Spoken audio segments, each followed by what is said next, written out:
चलिए दोस्तों, आज रेजिस्टेंस और सपोर्ट लेवल के बारे में बात करते हैं। तो सबसे पहले कुछ इसका डेफिनेशन दिया हुआ है रेजिस्टेंस सपोर्ट लेवल का।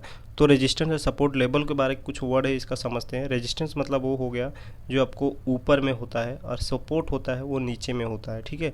तो इसका डेफिनेशन पहले पढ़ते हैं। तो रेजिस्टेंस का डेफिनेशन क्या है? The resistance is a level from where the stock price will reverse its only assuming because in the previous time price was reversed from that level, ठीक है। और सपोर्ट लेवल का क्या डेफिनेशन दिया है? The support level is the level from where stock price will reverse from that level and price will go up. तो यहाँ पे बता रहे हैं प्राइस यहाँ से ऊपर जाने का पॉसिबिलिटी है सपोर्ट लेवल से। तो आपको सिंपल वर्ड में बोलूँ तो मैं सिंपल वर्ड में बोलूँ कि एग्जांपल मतलब आप एक बेडरूम में हो, तो बेडरूम में हो तो आप बॉल खेल रहे हो, तो आप बॉल ऊपर फेंकोगे तो बॉल कहाँ तक जाएगा? आपका जो आपका छत है वहाँ तक जाएगा। उसके बाद तो बॉल नीचे आ जाएगा, तो आपका छत है वो रेजिस्टेंस के जैसा काम करेगा, और बॉल आएगा तो कहाँ गिरेगा? आपका नीचे आके गिरेगा, और जो आपका नीचे सरफेस पे आके गिरेगा, और वो आपको जो सरफेस पे गिरेगा वो कैसा काम करेगा? सपोर्ट के जैसा काम करेगा। तो स्टॉक मार्केट में भी इसी तरह होता है। प्राइस पहले कहीं से जाता है, फिर वहाँ से रिवर्स होता है, और फिर वहाँ से जाता है तो वो सपोर्ट रेजिस्टेंस पे जाता है।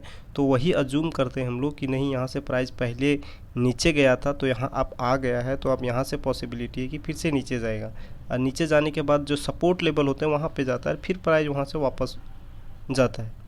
तो इसको अच्छा से समझने के लिए हम लोग प्रैक्टिकल की ओर चलते हैं, और पहले इसको जो इसका कैसे करके ड्राइंग की ओर चलते हैं। इसको ड्रॉ कैसे होता है, या इसको बनता कैसे है, ये कैसे दिखता है। तो सबसे पहले इसको कैसे दिखता है ये पहले आपको ज़्यादा समझ में आएगा। जब प्रैक्टिकल देखोगे तो ही आपको अच्छी तरह से पूरा समझ में आएगा। तो हम लोग प्रैक्टिकल की ओर चलते हैं और प्रैक्टिकल की ओर देखते हैं कि क्या होता है। तो रेजिस्टेंस सपोर्ट लेवल का मीनिंग आप समझ लिए, हो सकता है तो इसको आप लिख लो, और हम लोग प्रैक्टिकल की ओर चलते हैं। जो चलो देखते हैं हम। तो चलो इसमें देखते हैं रेजिस्टेंस सपोर्ट लेवल कहते हैं। यहाँ देखिए आप ड्रॉ किया किस तरह हुआ है।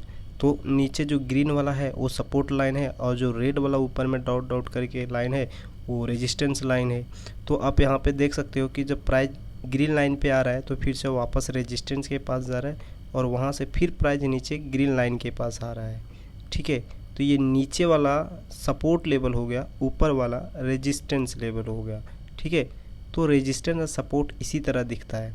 तो आपको जैसे मैंने बताया था कि एग्जांपल दिया था कि एक बेडरूम में हो तो आप बॉल फेंकते हो तो कहाँ तक जाएगा और कहाँ तक आएगा वापस। तो उसी तरह इसका भी है कि जब देखो प्राइस यहाँ से जब ग्रीन वाला पे आता है तो फिर से वापस कहाँ जाता है? रेड वाला लाइन पे। रेड वाला लाइन से फिर प्राइस वहाँ से रिवर्स होता था, कहाँ पे आता है? नीचे आता है। तो इसी तरह होता है। जब आपका एग्जांपल आप बॉल वाला लोगे, जब आप बॉल खेल रहे हो बेडरूम में, तो आपका फेंकोगे तो कहाँ तक जाएगा वो? उसको अब फेंकोगे तो ऊपर से टेरिस तक जाएगा, टेरिस पे है सो छत पे छत तक जाएगा, छत का दीवार से फिर टकरा के नीचे वापस आएगा, और फिर नीचे आपका बेडरूम में नीचे गिरेगा, फिर यहाँ से फेंकोगे फिर ऊपर जाएगा। तो उसी तरह ये काम करता है। ऊपर रेड वाला रेजिस्टेंस हो गया, नीचे वाला ग्रीन सपोर्ट वाला हो गया। अभी चलो प्रैक्टिकल वाला हम देखते हैं। जो प्रैक्टिकल चार्ट बनता है एक्चुअली, जो आपका स्टॉक मार्केट का जो एक्चुअली चार्ट है उसमें देखते हैं क्या उसी तरह काम करता है या नहीं काम करता है। तो आप यहाँ पे देख सकते हो कि जो चार्ट पहले का है वो यहाँ पे देख रहे हो रेड लाइन करके है, नीचे एक ग्रीन लाइन करके है।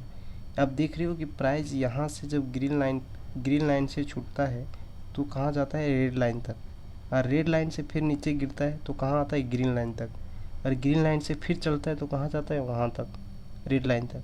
तो इसी तरह सपोर्ट और रेजिस्टेंस काम करता है मार्केट में। इसी को बोलते हैं सपोर्ट और रेजिस्टेंस, ठीक है। और आप मार्केट में हो तो सपोर्ट और रेजिस्टेंस बहुत इम्पोर्टेंट रखता है, और बहुत इम्पोर्टेंट ही नहीं एक। तो आई होप आप समझ गए होंगे रेजिस्टेंस और सपोर्ट लेवल के बारे में। मैंने इसको बहुत सिंपल वर्ड में समझाने का कोशिश किया है, और आपको इसे ना अभी प्रैक्टिस भी करना है। एक्चुअली चार्ट पे भी देखना है किस तरह काम करता है या नहीं काम करता है, वहाँ से रिएक्ट होता है या नहीं होता है। तो चलो आज के लिए इतना ही रखते हैं। चलो थैंक यू, बाय बाय। और हम अगला कोर्स भी लाने वाले हैं, और कौन सा वीडियो हमें बनाना चाहिए आप बता दो, ताकि मैं उसके लिए